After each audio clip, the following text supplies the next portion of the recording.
Hello, welcome back to another breaking news update. My name is Jimmy Boyd, and you were watching Boyd News. I want to thank you so much for tuning in today. I'm back with some more updates coming out from the war between Russia and Ukraine, and I've got several big stories to share with you today.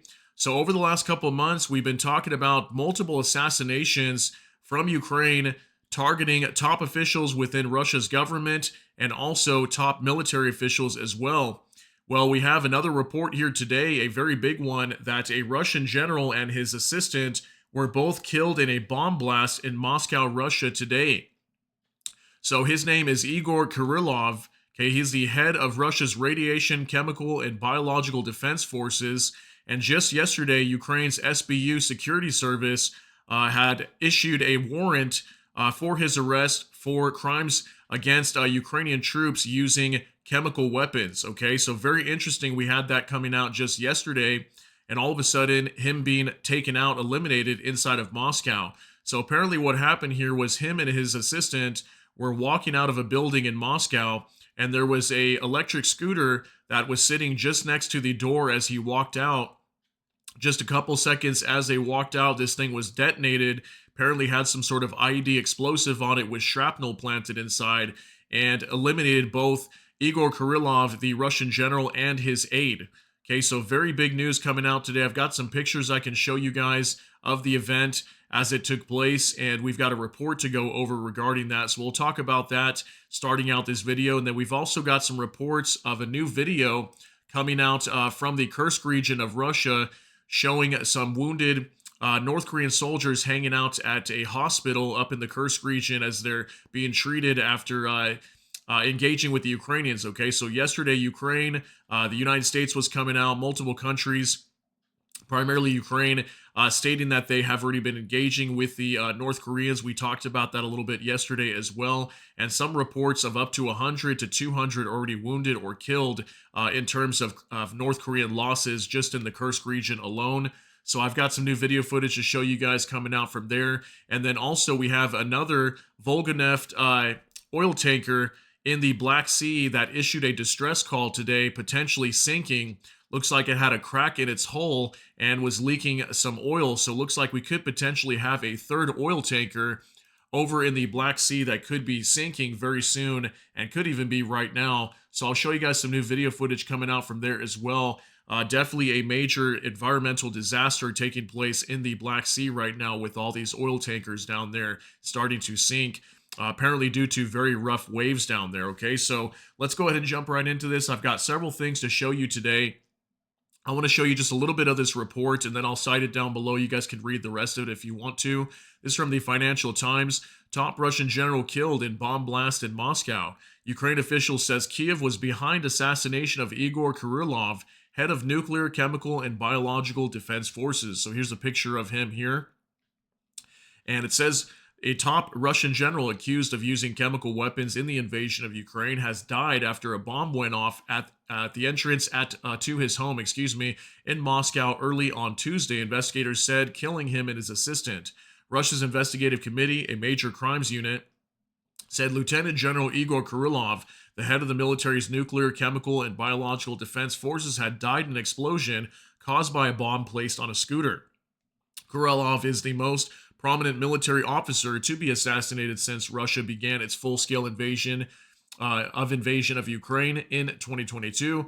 Ukraine's SBU security service had a day earlier put out a notice of suspicion, essentially a warrant, for Kirillov over alleged war crimes committed against Kiev's forces. So it looks like this was definitely an assassination on this Russian general, as just a day before we had a warrant being issued by Ukraine's SBU security service for war crimes committed with apparently chemical weapons, okay? So a Ukrainian intelligence official with direct knowledge of the attack told the Financial Times that the SBU was behind the killing. Kirillov was a war criminal and a completely legitimate target, as he gave orders to use banned chemical weapons against the Ukrainian military. The official said, such an inglorious end waits to all who kill Ukrainians. Retribution for crimes is inevitable. Okay, so very big news coming out regarding this Russian general that was assassinated in Moscow today. So again, he was taken out by a scooter that had a bomb planted on it. Okay, so now we're going to jump on over to X, and I've got some pictures to show you guys and some more information regarding this Russian general over here. Then we'll move on to some other topics. So we'll start out here with the Clash report. Big explosions in Moscow kills Russian Lieutenant General Igor Kirillov and his aide. A suspected explosive device was reportedly attached to a scooter parked near the building entrance and detonated as Kirillov entered. Kirillov, head of Russia's Radiation, Chemical, and Biological Defense Forces, was involved in the development and adoption of the heavy flamethrower system TOS-2 or TOS-2. In March 2022, Kirillov infamously claimed that Pentagon biolabs in Ukraine were spreading biological weapons into Russia using bats and birds. Okay, so he also could have been potentially taken out for leaking some of that information if that happens to be true, according to him in March 2022. So here's a picture of him here. And also, here's a photo of that electric scooter that was parked nearby. And looks like the explosive could have been planted in the handlebars or something like that, because that's the part that mainly exploded was up here, because you can see the shaft of it on the front of the scooter is completely destroyed. So apparently, from what I understand, there was shrapnel also planted inside of this explosive, causing massive bodily harm. Here's damage to a vehicle that was parked right in front of the building as well. We can see the window was shattered, damage to the vehicle. And then also here's a picture of the building he was coming out of. So this was the door, I believe, that he was walking out of with his aide, and the scooter was just leaning up against the wall right here, okay? And once it exploded, you can see lots of damage to this building, and he was probably just a little bit over here, maybe about 4 or 5 feet away whenever this thing exploded, and him and his assistant were both eliminated, okay? So very big news coming out today. Here's a picture of his assistant also from NOAA Reports. Kirillov's assistant, I think it's Ilya Polikarpov, was also killed. His wife confirmed this to TASS. Medical services said that both immediately died after the explosion. The bomb was reportedly filled with shrapnel. Okay, so very crazy news, guys. Here's a picture again of him, of his assistant that was with him that day as he was killed. Here's a response as well from Dmitry Medvedev from the Kremlin. From War Translated Dmitry, Medvedev erupted with threats against Ukraine following the elimination of General Kirillov. Medvedev's statement is being circulated by Russian propaganda outlets. The Deputy Secretary of Russia's Secretary Council called the general's elimination a terrorist act and the agony of the Bandera regime. Bandera Nazis, including the highest military and political leadership of the fading country, face inevitable retribution, Medvedev declared. So it looks like he's pretty much coming out and saying that there will be a response to this. And who knows, maybe Russia will try to target some top officials within the Ukrainian government. We have been hearing even recently that Russia may fire that Oreshnik medium-range ballistic missile into the capital city of Kiev. Hopefully that is not going to be the case, but there have been some reports of that, and even the parliament closing down at one point. We reported just a couple weeks back as they were afraid that Russia was going to fire one of these onto the parliament building in Kiev, okay? So looks like we will be seeing some sort of response potentially, according to Dmitry Medvedev, okay? So now we're going to move on to talking about the North Koreans. There's been lots of talk about this over the last couple of days, as even Volodymyr Zelensky coming out yesterday confirming that the Ukrainians are actively engaging with them and have already killed some of the North Korean soldiers. So this is from Aurora Borealis. And it says here, resting, okay? So here's a picture, apparently, of a North Korean soldier that looks like he was wounded, potentially could be dead here. And you can see he had some tourniquets applied to his legs, probably suffered some damage, most likely from an FPV drone that crashed and landed near him, exploding. And we've seen that a lot, okay? Lots of the damage to Russian soldiers' legs, a lot of times whenever these FPV drones explode, okay? So that was a new photo coming out there. Also, from War Translated Dmitry, North Korean troops in the Kursk region have begun to set up additional observation posts after suffering serious losses. They fear attacks by Ukrainian attack drones. According to the GUR, before an assault, North Korean troops amass a group of up to 20 to 30 soldiers on the front lines. After that, they move to the area of concentration in small groups of up to 6 soldiers. They use red tape as a distinguishing feature. Okay, so here's some new information report in regards to North Korean troops and some of their tactics, what they're doing up here in the Kursk region. But some big news. Yeah, it looks like they're setting up observation posts and they're trying to keep a lookout for these FPV drones. Also, as we know that, this was going to be the fate for many of these North Korean soldiers, as Ukraine is using a lot of FPV drones, even on the Russian troops as well. So I'm sure many of these losses most likely are due to FPV drones. Okay. We do have some new video coming out regarding that too.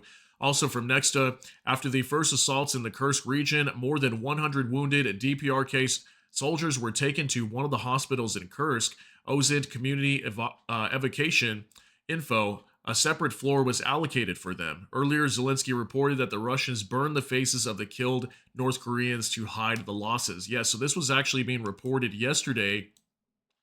Vladimir Zelensky was coming out saying that the Russians were burning the faces of the dead North Koreans to hide the fact that the North Koreans are already on the front line. But Zelensky's already been coming out confirming that. Many top heads of Ukraine, I think even the Pentagon came out and confirmed that yesterday, saying that at least 30 North Korean soldiers have already been killed. So there's some new video footage coming out from a hospital in the Kursk region appearing to show what looks like North Korean soldiers at one of the floors here recovering from their wounds after recent battles. Take a look at this.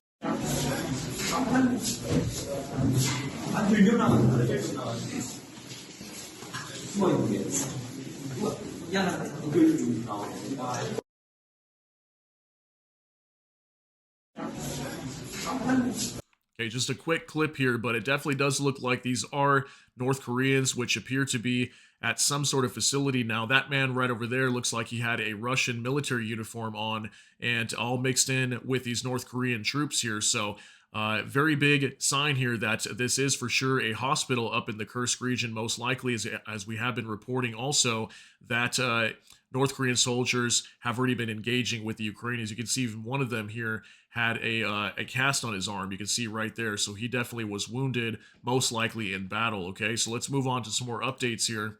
This is from Vicegrad24. Breaking: Ukraine releases its first video of strikes against North Korean soldiers after the Russians ordered them to launch an attack against Ukrainian positions across an open field in the Kursk region. Ukraine's Faust SOF unit hit 30 plus North Koreans with FPV drones. So we've got a new video here to kind of show you guys. I don't think we'll watch the whole thing, but it's basically a compilation video of showing FPV drones striking what appears to be either North Korean troops. Maybe some of these could be Russian troops as well. But the Ukrainians are claiming that these are North Koreans that are being targeted with FPV drones. Now, this is what I've showed you guys many times in the past or talked about here on this channel, that Ukraine uses a lot of these FPV drones. These are small little quadcopter, first-person view drones.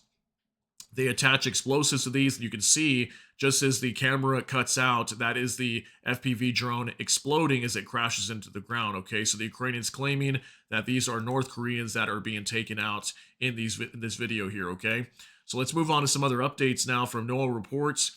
The U.S. will consider North Korean troops entering Ukraine an escalation, says State Department. State Department spokesperson Matthew Miller confirmed North Korean casualties near Kursk and declared them legitimate targets. If they cross into Ukraine, it is an escalation by both Russia and North Korea. Okay, so this was a new statement coming out from the State Department from the United States, now saying that North Korean troops entering Ukraine will be an escalation. So I would assume we would see some sort of response to that. Now, I wonder if maybe some of the new responses could be longer range weapons for Ukraine, as right now we've mainly been seeing ATACMS and Storm Shadow striking inside of Russia. Maybe some of the next moves could be some of these JASSM missiles that we have been hearing that maybe in December or January could be arriving. And I believe these do have a longer range than like ATACMS as far as I know. So that could be the next step, is maybe pretty soon we might hear of more restrictions being lifted for Ukraine and some new weaponry heading over to Ukraine very soon. Could be a potential that we could be hearing very soon, but that was a new statement coming out yesterday from the State Department. Okay, also from More Translated Dmitry, another third Russian tanker, Volganev 109, has sent a distress signal near the port of Kavkaz in the Black Sea. It is reported that fuel oil leaked through a crack on board. Okay, so this is what I was talking to you guys about earlier, letting you know that it looks like we may potentially have a third Russian tanker that could sink, or at least at the bare minimum right now, could be leaking oil in the Black Sea. Take a look at this.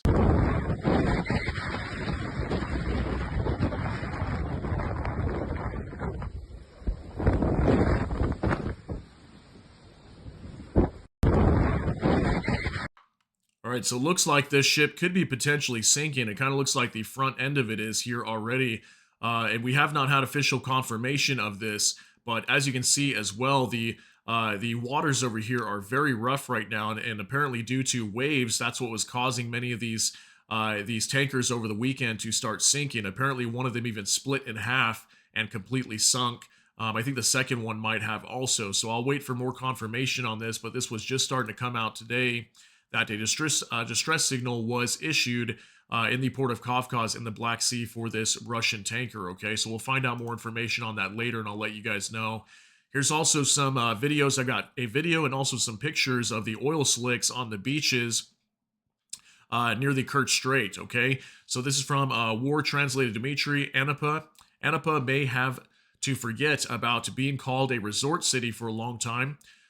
The storm is bringing more and more petroleum products to Anapa's. I don't know if it's Anapa or Anapa's. Sorry if I'm pronouncing that wrong, guys. Beaches from tankers that sank in the Kerch Strait. The oil slick has already contaminated up to 35 kilometers of coastline. Currently, the oil slick is moving toward Anapa's central beach. So take a look at this, guys. 18 seconds long.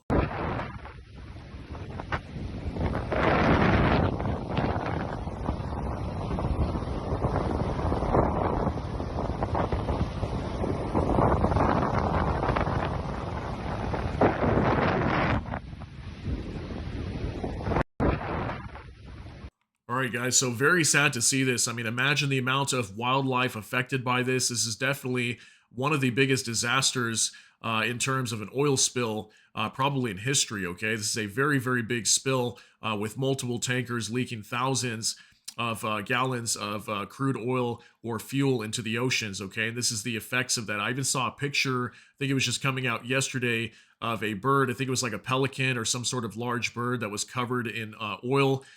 So very sad situation over here, okay? It's going to take a lot of time to get this cleaned up, and it's definitely going to infect the environment over here. Okay, also for Max 24, this is what the coast of Anapa looks like after 2 Russian tankers sank in the sea. So here's some photos as well showing the crude up on the beaches over here in Anapa. Okay, so very sad, again, situation to be reporting over here. Major damage to the environment, okay? Also, from Clash Report, Ukraine has lost about 50% of the territory it controlled in Kursk region. The Economist reports, citing military sources, Russia holds a significant advantage in manpower, artillery, and vehicles. Okay, so last time we had an update regarding the Kursk region, we last heard it was somewhere around 40%. Was taken away from Ukraine. So Ukraine holding roughly about 60% of the original territory that they had gained during the initial offensive. But it looks like that is starting to drop now down to about 50%. Okay, so about half of the land that Ukraine originally controlled at the start of the offensive at its peak has now dropped down to about 50% of that. Okay, so the Russians for sure are slowly starting to push Ukraine out, but Ukraine is still holding on as far as I know. I'm sure the battles are very intense over here, and we're talking tens of thousands of troops on either side. Okay, so major battles raging over here. So also from Raging 545, it is being reported that in Chasiv Yar, Ukrainian forces have continued to push the Russians out, advance, and regain previously lost ground. Okay, so once again on the Eastern Front, we are hearing more about some potential gains from the Ukrainians pushing the Russians out of some key areas. We heard about that in the Kupiansk direction. I think that's up in the Kharkiv region. Now we're getting a report out of the Chasiv Yar area, which I believe is in the Donetsk region, but it's on the eastern side of Ukraine. And Chasiv Yar has been under heavy bombardment for a long time now by the Russians, and it looks like we could potentially be seeing some small gains from the Ukrainians pushing the Russians further back out of the city of Chasiv Yar. Okay. Now moving on to another update from Max 24, the UK has provided Ukraine with 35 million pounds in emergency aid to restore energy system. In addition, the UK imposed sanctions against Russia's Shadow Fleet vessels. The restrictions will affect 20 vessels that illegally transport Russian oil as well as 2 companies. Okay, so sanctions going on to Russia's Shadow Fleet vessels of oil tankers, similar to the ones that have been falling apart into the Black Sea and sinking. So it looks like only 20 vessels, though. As far as I know, Russia's got hundreds of these vessels that they're using with their Shadow Fleet. So this will target some of them, but not nearly as many as probably some people would like. but also 35 million pounds going to Ukraine to help rebuild their energy system. Now that's big news too, because Ukraine's energy system is for the most part collapsed. Okay, it's really not in good shape right now, and they're having to have they're having rolling blackouts very repeatedly, almost on a daily basis side of Ukraine, especially right now that it's very cold over there. Lots of energy is being consumed just to keep the lights and the heat on. So, very big news regarding that. Also, for more translated Dmitry, major Russian banks are already raising deposit interest rates ahead of the central bank's decision on the key rate on December 20th, with VTB, Sberbank, and Alpha Bank offering higher rates, and VTB reaching up to 24% for some deposits. Okay, so looks like the banks in Russia are preparing for the central bank to raise the key interest rate even further. I think right now it is somewhere around 21%, and we're hearing it could go up to 23%, which makes sense why VTB getting up as high as 24% for some deposits. So that's expected to come pretty soon. I think this month is when they're supposed to be raising rates once again inside of Russia. And that's only going to make it more difficult for the economy of Russia as they continue to raise interest rates, but they're trying to battle high inflation that is reaping across the economy of Russia right now. Okay. So another update from Jay in Kiev, with Russia's largest property developer, Samolet, having recently collapsed to the point of near non-existence. Russia's second largest is now the largest, but is now set to disappear as well, dropping 3 to 7% every day. So here's also a graph showing the shares of Russia's largest property developer, Samolet. Okay, we can see here it for sure is crashing over the last like 6 months or so, and it's coming down to about 354. Okay, so it is definitely falling apart as well. This is a bad sign if their largest property developer is not doing well. That means their housing market is not in good shape either. We know that their ruble's not doing good. The stock market's been falling in recent days as well. So the Russian economy is not looking in very good shape right now, okay? Moving on to another update from Nexta, Gazprom shares drop below $1.02, a 16-year low. The share the share price fell by 2.41% to $1.17 per share, marking the lowest level since January 2009. Gazprom stock plummeted amid reports that the EU is no longer interested in extending the transit of Russian gas through Ukraine. The current transit agreement between Kiev and Moscow expires at the end of this year, and neither side plans to renew it. Meanwhile, leading energy companies from Central Europe have appealed to European Commission President Ursula von der Leyen to maintain gas transit through Ukraine, according to Politico. Okay, so Gazprom shares plummeting even more.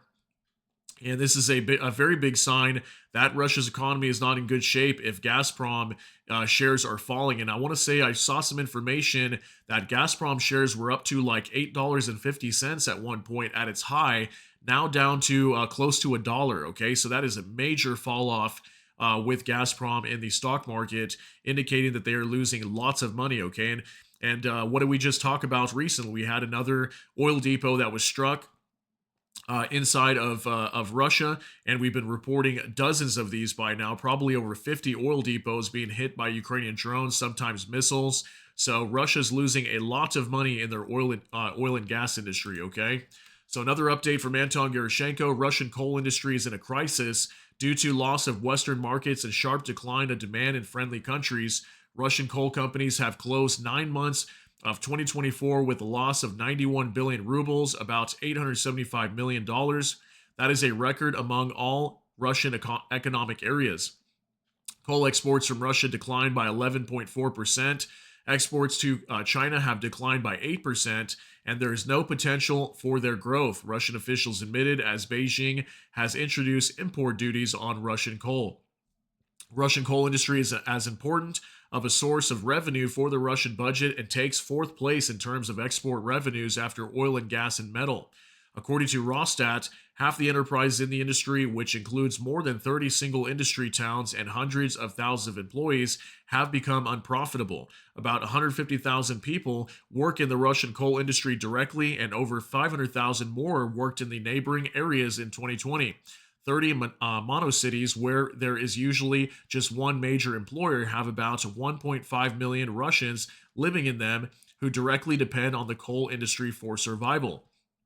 Putin demanded that urgent measures are taken to support Russian coal companies as they face bankruptcies. He also demanded to revive Kuzbas, main coal region of Russia that accounts for 60% of hard coal production and 80% of coking coal. Earlier this year, employees of Inskaya coal mine in Kuzbas announced a strike because they were not paid any salary for 4 months. Local Telegram channels often discuss that Russian coal miners will be sent to war, and not paying wages is one of the steps to force them into signing up as volunteers, continuing shadow mobilization in Russia. Isn't that crazy? Could that be the case? Maybe. As we know, Russia's really not doing a whole lot of mobilization, at least not announcing mobilization. And we've been hearing a lot from top officials from Russia's government, even Vladimir Putin himself, stating that, thousands of people a day are signing up for the military and heading over to fight inside of Ukraine. Maybe this is some of the ways that they're doing that, is cutting off wages to some of the workers at coal mines, so that way they'll go sign up for the war and make more money, or at least get a decent wage. So that's some very big news. But yeah, in terms of Russia's coal industry, looks like their coal industry not doing good as well, okay? Even more hits to Russia's economy. Also from Max 24, Russia will not accept any freeze on the war in Ukraine. We are not satisfied with this, says Russian permanent representative to the UN, Vasily Nebenzia. Okay, this was apparently stated by him yesterday. And we've been hearing this actually from multiple officials from the Kremlin, stating that they will not accept any freeze of the war in Ukraine. And that happens to be a large part of Donald Trump's plan, at least from what we've heard of. So if Russia's not going to accept any freeze of the war, and that's part of Donald Trump's plan to end the war, is this war not going to come to an end? It looks like there's a potential that it may not. I mean, we've even seen from Donald Trump over the recent days, him started to change his rhetoric in terms of how he views this war with Russia and Ukraine. Even coming out and stating that, he's going to try to end this war if he can, versus just months back, we heard that he would end this war in 24 hours. He sounded very confident that he knows, Vladimir Putin very well. He knows Xi Jinping very well. He knows, he knows Kim Jong-un from North Korea, that, he's going to have good relations with everybody. He's going to end this war and it'll be easy, a piece of cake. But I don't know. It doesn't look like that could be the case anymore. We'll have to see what happens here in the coming months, because we've been kind of seeing the opposite over the recent days. Finally, one last thing to show you guys from the Kyiv Independent. These are the indicative estimates of Russia's combat losses as of December 17th, according to the Armed Forces of Ukraine. So here's that daily update regarding Russia's losses on the front line. According to Ukraine, and this says here 1,600 troops, 15 AFVs, 70 vehicles and fuel tanks, 4 tanks, 8 artillery systems, 34 UAVs, and it looks like that's it for today. So much higher troop losses today being reported by the Ukrainians. I think yesterday it was down to about 1,000 or like 1,300, somewhere in that area. It was much lower than it has been recently. Yeah, I think it was right around 1,000 actually, what we reported yesterday. So it looks like that jumping back up above 1,500 again, okay? So major losses being reported by the Ukrainians once again. Just wanted to give you that update there. And that's going to be it for today's update. And I want to thank you guys very much for being here with me today. And if you got something out of this update, please smash that like button. Also, if you enjoy my content, please consider subscribing down below. Hit the notification bell. That way YouTube can notify you. With that, hope you all have a great day. Everybody take care and God bless. And we'll see you in the next one.